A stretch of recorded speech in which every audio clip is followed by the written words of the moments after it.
Hi guys, I'm Chris Salazar with Lobo Off-Road, and today we're going to be installing our HNT aluminum skid.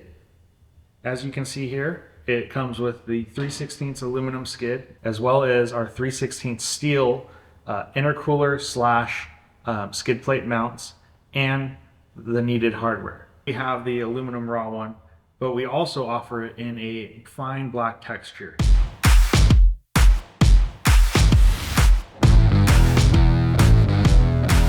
So step one would be to remove the skid plate. As you can see here, we removed the bumper and the skid plate, but we did that so that we can get some better camera angles so you guys can see in depth of what we are doing.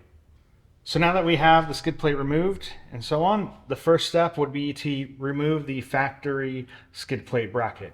So you're going to need a 15mm socket, and we're going to go ahead and remove these two bolts. Only do one side at a time, as the other side will somewhat hold the intercooler in place.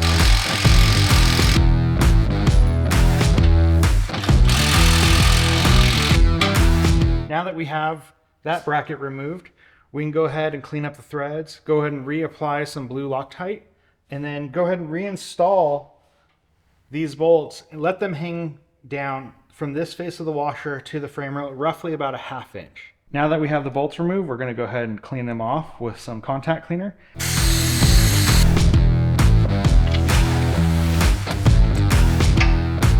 Now that the bolts are in and they're set, we can go ahead and take these slots and go ahead and insert the front slot onto the bolt and then start rotating to the second bolt.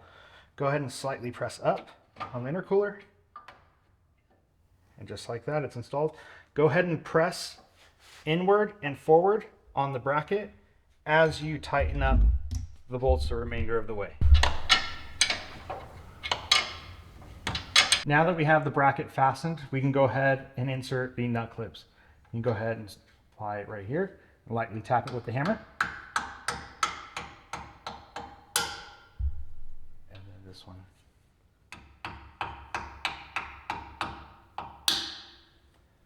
Now this side's all done. Do the same thing on the other side, and then you're ready to install your skid plate. Now that the top brackets are installed, we're going to go ahead and remove these two bolts using an 18mm socket.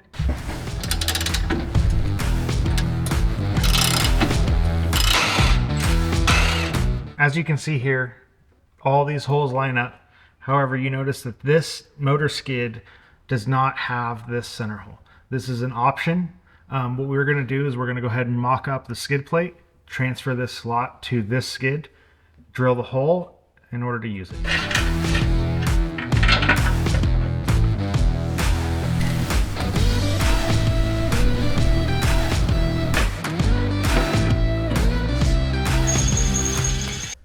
Now that we have the hole transferred to the skid plate and drilled, we can go ahead and install the HNT skid plate. Make sure to put blue Loctite on all the fasteners.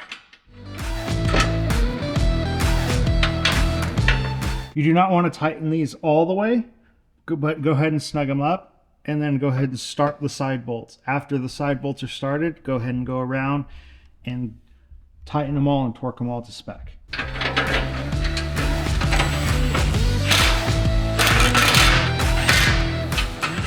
As you can see here, our HNT skid utilizes these two bolts rather than where the factory skid bolted to the bottom of the diff mount.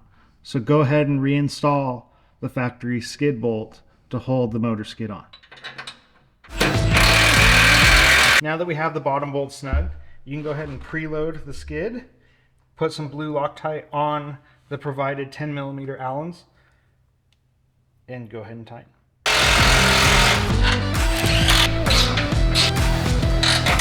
Now that we have this side tightened, go ahead and do the other side. So now that it's all bolted up, that completes that project, and go and enjoy it. I hope you guys enjoyed it. Thank you guys for watching.